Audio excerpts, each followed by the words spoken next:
So you wake up, you go out of your house, you're out of the self, you're into nature and love and tolerance and patience. So how can you fail? So you go to, say you go to work. Say on your way to work, somebody cuts you off on the highway. So they did it. You can only have patience and love and tolerance for the guy who's probably cutting everybody else off. He's probably in a rush to get somewhere, but guess what? When he's probably there, nobody wants him to be there anyway. So, I mean, why? You know, if another person's acting crazy, they're going around endangering and cutting people off, and they're crazy, right? They're not doing the right thing, but who's the crazy one? If we get involved with their craziness, we're crazier than they are. So we had to understand where the problem is. All my problems in my life, I always thought other people were toxic. I always thought I had to change them. You know, now it's change me, bless them. You know, on page 60 and 62, it talks about wanting to be the director of the play, you know, the Shakespearean play. And if only everybody in the play, this is the way I used to think, would act right, my life would be great, right? If only everybody else would be doing what they were supposed to do, I would have a great life. So this is what the whole program is about, getting out of self, the addiction to the food, everything in our lives. Okay, can you imagine wanting that healthy, our body's God's temple, changing that perception, not fighting people? You know, the food is just like people in our lives, our family, whatever. We're trying to fight them, trying to assert ourselves. Surrender. This is what this 12 steps is all about, a point of surrender.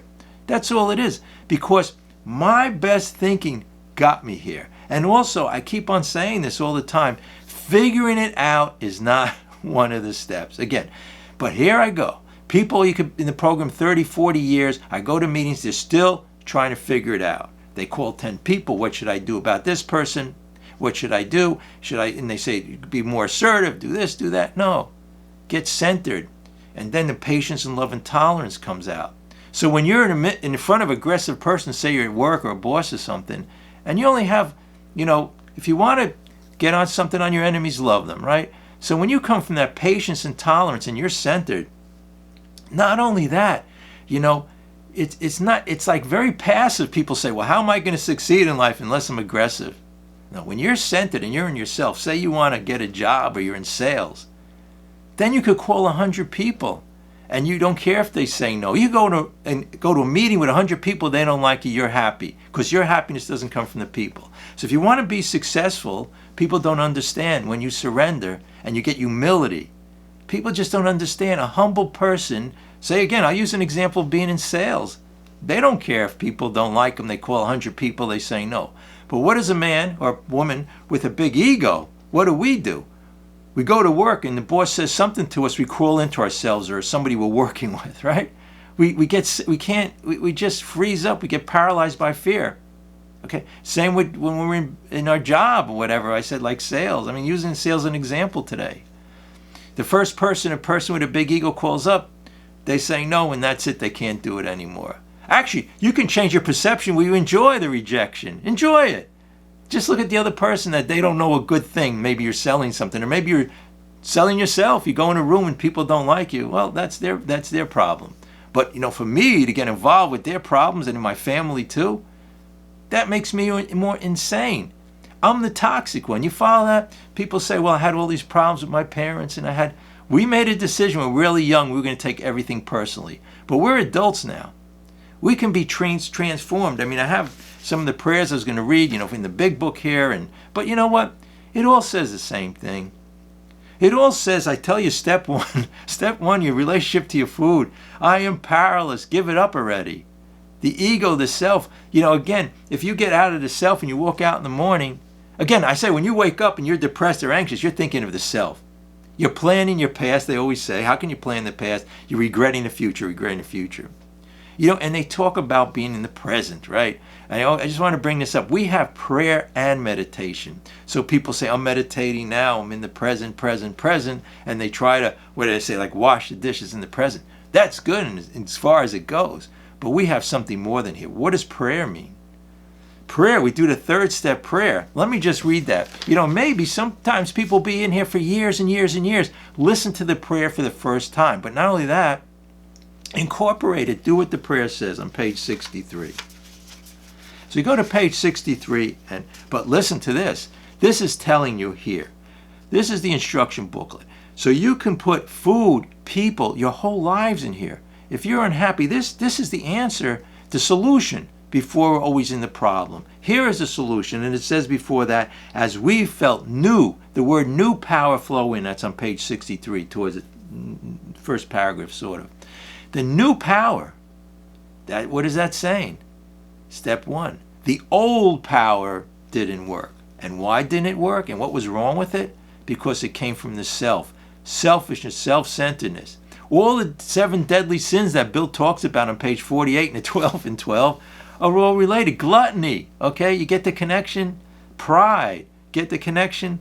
All these things in our life, jealousy, envy, it comes from the self. That's why I always say my problem is Bob. When I feel this new power flow in, the life just turns around. Everything is beautiful. My relationship to the food changes. And you know what? When it doesn't, we have a step 10. I go back and I just say, look, I can wake up in the morning being fearful, upset, and depressed. But how can I, when I realize the true from the false, it says in here in the book, and it says being honest with myself, this resentment and anger is really false. Because the way we know that is, an example is, you'll have 10 people in the same situation, and I'll be maybe angry at somebody, and the rest of them, they don't care. So what?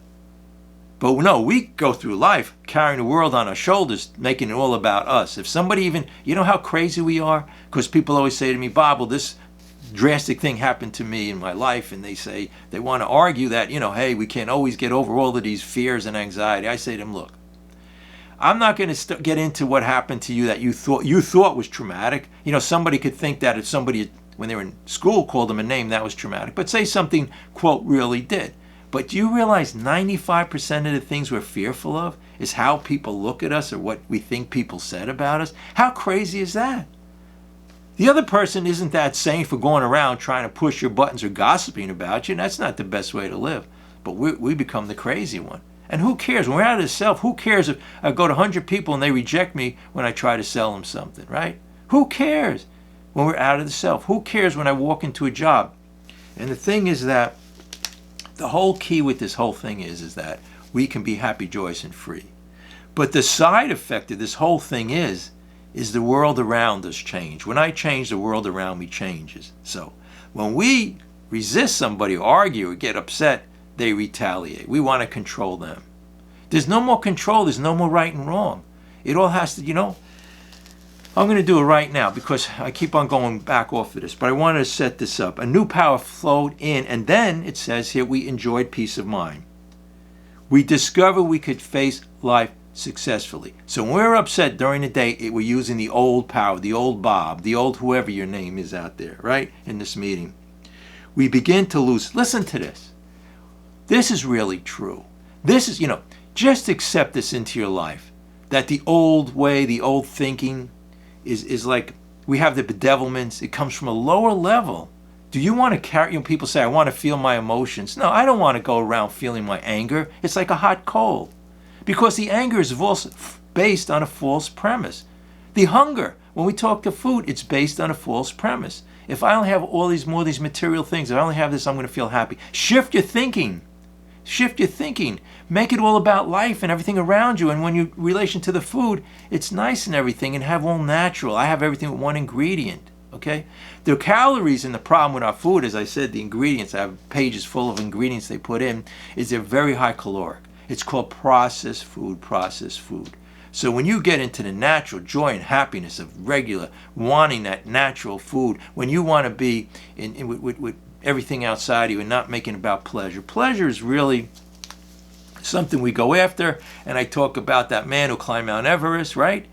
Going through hundreds of thousands of dollars, possibly maiming his body, doing all of these crazy things. Why?